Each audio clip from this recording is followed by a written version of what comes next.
नमस्कार साथीहरू, स्वागत छ यहाँलाई मेरो आध्यात्मिक राइडर च्यानलमा। म चाहिँ यहाँहरूलाई आज सिमीकोटबाट रोलिङ गुम्बा लिएर जाँदैछु। यहाँ चाहिँ एकदमै पुरानो र एकदमै ठुलो आस्था पुगेको मन्दिर गुम्बा रहेछ, जहाँ चाहिँ गुरु रिम्पोछे र गुरु पद्मसम्भवले पनि तपस्या गरेको ठाउँ रहेछ। हामी हजुरहरूलाई देखाउने नै छौँ। बाटो चाहिँ यही भइहाल्यो। अब हामी सिमीकोट देखिरहनु भएको छ। झुरुम्म यो गाउँ भएको ठाउँमा सिमीकोट भयो। यहाँ एयरपोर्ट पनि देख्न सक्नुहुन्छ लामो हजुरहरूले। लगभग 1.5 घन्टाको बाटो यो सिमीकोटबाट हामी राइड गरिसके पछाडि हामीले चाहिँ खोला तरेर एउटा खोला स्टेसन तरेर काठको खोला हालेको रहेछ। अनि अलिकति कच्ची बाटो धेरै नै लगभग माथि आइसके पछाडि यति धेरै राम्रो सिनहरू देख्न सक्नुहुनेछ है हजुरहरूले चाहिँ। अब सुइसो हिँड्नुपर्छ हामी लगभग 1 देखि 1.5 घन्टासम्म है त।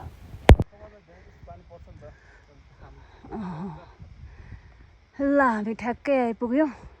पुग्न लाग्यो अलि माथि मात्रै 5 मिनट। हाम्रो कमलेश दाजु आउँदै हुनुहुन्छ बिन्दास तरिकाले। यहाँ चाहिँ जे मन्नत माग्यो त्यही पाउँछ भनेर दाजु सोच मग्न हुनुहुन्छ। आहा कस्तो राम्रो सोच। झन्डा बाइकको पछाडि बोकेर आउनु भएको छ काठमाडौँदेखि। उहाँले छातीमा पनि नेपालकै झन्डा राख्नु भएको छ। अनि त्यो कारणले चाहिँ रियलमै निक्लेको आवाज हो जस्तो लाग्यो मलाई। देशको शान्ति होस्, देशमा सबैको राम्रो होस्। कति राम्रो विचार। ल ठिक छ। जय शिव शङ्कर, जय पद्मसम्भव, जय मेरा रेप्पा। सबैजनाले तपस्या गरेको ठाउँ रहेछ यहाँ। हामीले चाहिँ याक भेट्यौँ। ठ्याक्कै चलिरहेको छ। तलतिर चाहिँ गाई मात्रै भेटेको थियो। चाहिँ अलि हाइट चिसो चिसो आइरहेछ। माथिबाट बादल आइरहेछ। मौसम तलतिर चाहिँ एकदम राम्रो छ। तर मासतिर चाहिँ कुहिरोले छोप्यो। यहाँ डाँडा त अघि राम्रै थियो। गुम्बा चाहिँ उहाँ हो माथि हो। 5 मिनट जति लाग्छ होला।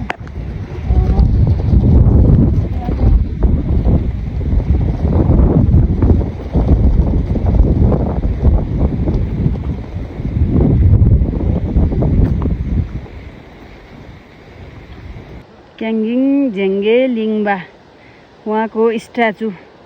उहाँले चाहिँ पहिला यहाँ पत्ता लगाउनु भएको रहेछ। उहाँको त्यो ओरतिर परतिर चाहिँ पहिरो जाँदाखेरि यो सबै पहिरो जाँदाखेरि गएछ। तर उहाँको त्यहाँ चाहिँ गएको रहन्छ कति शक्ति भन्ने कुरा त्यहाँबाट नि पत्ता लगाइन्छ। यो ठाउँ मजाले चौरी चलिरहेछ। सक्नुहुन्छ हामी चाहिँ उकालो आइरहेछौँ। यो तलतिर बस्ने मान्छेलाई नि लेक लाग्छ भन्दै हुनुहुन्थ्यो यहाँको हाम्रो लामा दाइले चाहिँ। कुकुर अनि यो पुच्छर चाहिँ फुटाइसकेको छ। यस्तो थियो सब बाँचिदिएछ। अनि सिमेन्ट लगाएर फेरि बनायो। यो चाहिँ टाँसेको। यताको सब बाँचिदिएछ। यतापट्टि कान पनि बाँचिदिएछ। आफसे आफ बनेको ढुङ्गा हो यो। यहाँ चाहिँ के रेखदेखको लागि बसेको यो कुकुर? रेखदेखको लागि हो रे। यो 4 त्योमा छ रे।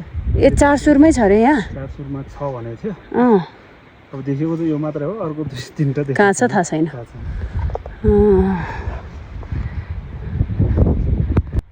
गुम्बाकै पुजारी पनि तलबाट आउँदै हुनुहुन्थ्यो र उहाँसँगै हामी यसरी लामो 1.5 घन्टा लामो बाटो पनि काट्यौँ सजिलै एकदमै छिटोसँग। र उहाँले चाहिँ हामीसँग ध्यानको कुराहरू सबै गर्दै हिँड्नु भएको थियो के।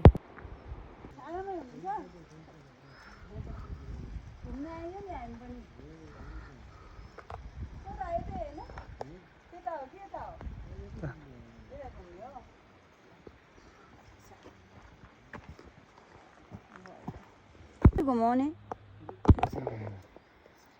यसको के बोलेर घुमाउने? घुमायो अनि यो यो एकैचोटि गर्न सकिन्छ यसरी घुमाउँदै एकैचोटि गर्न मिल्छ मिल्छ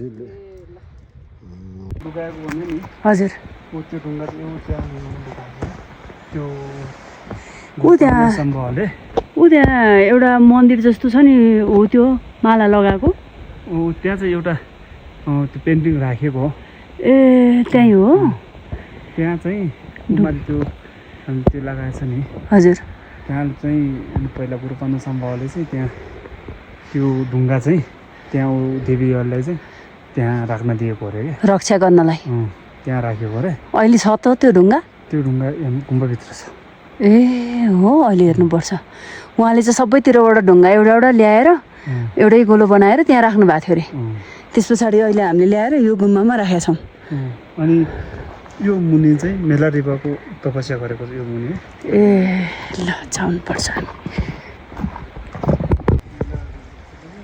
जय गुरु मेलारेप्पा मेलारेप्पाले तपस्या गरेको ठाउँ ओम नमः ओम माने पेमे होम ल जय शम्भो जुत्ता लाएर आउन मिल्छ हिलो छ ओम माने पेमे होम ए मूर्तिहरू यो मेलारेप्पाकै होला है होइन मेला रिभाको मूर्ति चाहिँ यता छ ए यता ए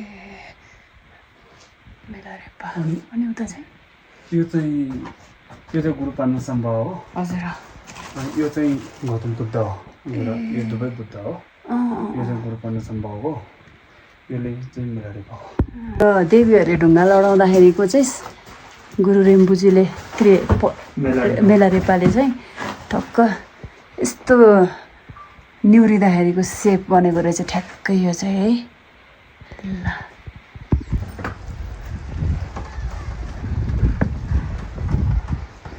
ओम माने पेमे होम ओम माने पेमे होम ल उहाँ चाहिँ पुजारीसँग आउने हामीलाई सौभाग्य मिल्यो र सबै यहाँको बारेमा हामीलाई एकदमै धेरै इन्फर्मेसन दिनुभयो ल उहाँले यहाँको बारेमा अझै भन्नुहुन्छ के भन्नुभयो जुन त्यो माथिको त्यो गुरुपाण्डु सम्भवले सबै ठाउँबाट ढुङ्गा ल्याएर हजुर हजुर त्यो ढुङ्गाको एकै डल्लो बनाएछ भने नि त्यो चाहिँ यही हो त्यो ढुङ्गा चाहिँ यो यो चाहिँ टक्क देख्न मिल्दैन अरू त्यो चाहिँ अहिले भित्र प्याक छ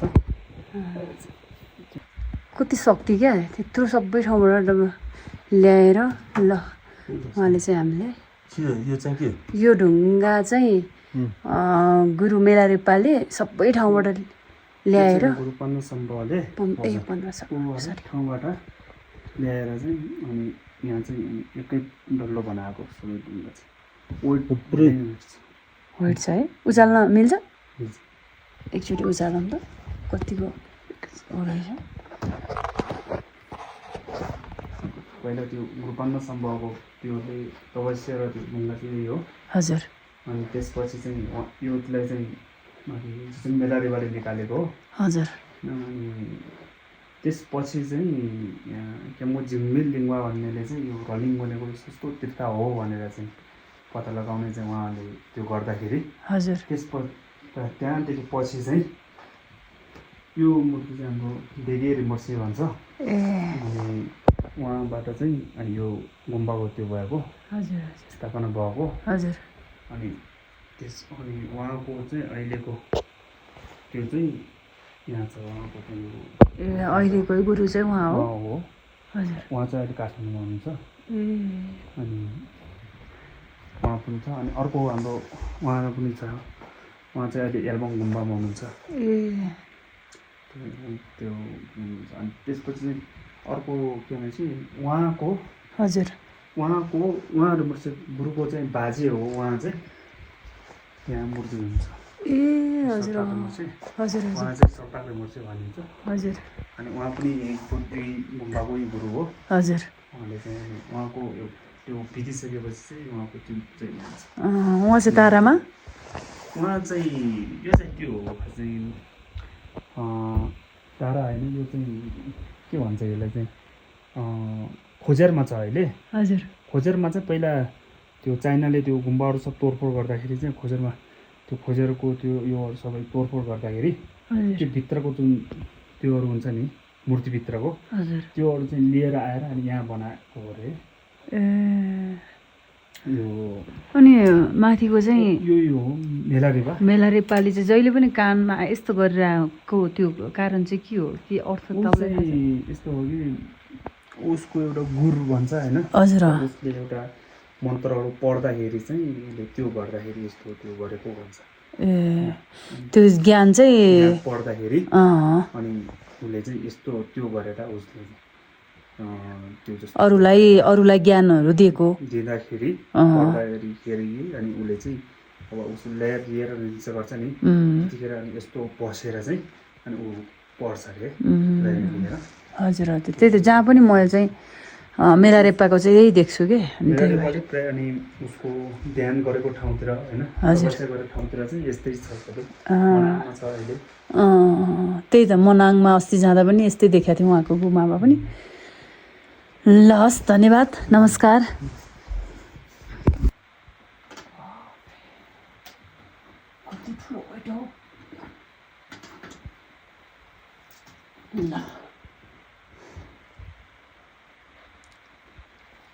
फोटो हाल्ने त्यसैलाई फोटो हाल्नु कस्तो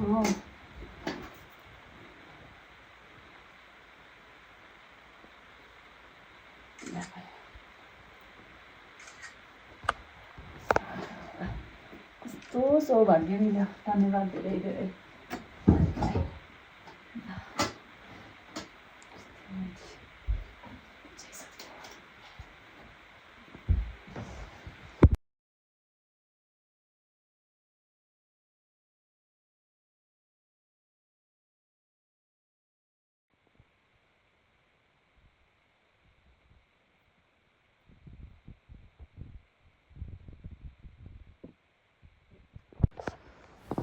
किसिमको पूजा आराधना र ध्यान गरेर हामी चाहिँ पुजारी दाइले पनि चिया बनाउन लाग्नुभयो। अनि एकछिनमा दरर पानी पनि यो चिया खाइन्जेल पानी रह्यो अनि हामी चाहिँ निस्किन लाग्यौँ। घिउ र अनि उयो हालेर यस्तो पो भन्नु नुन चिया खाँदैछौँ हामी चाहिँ।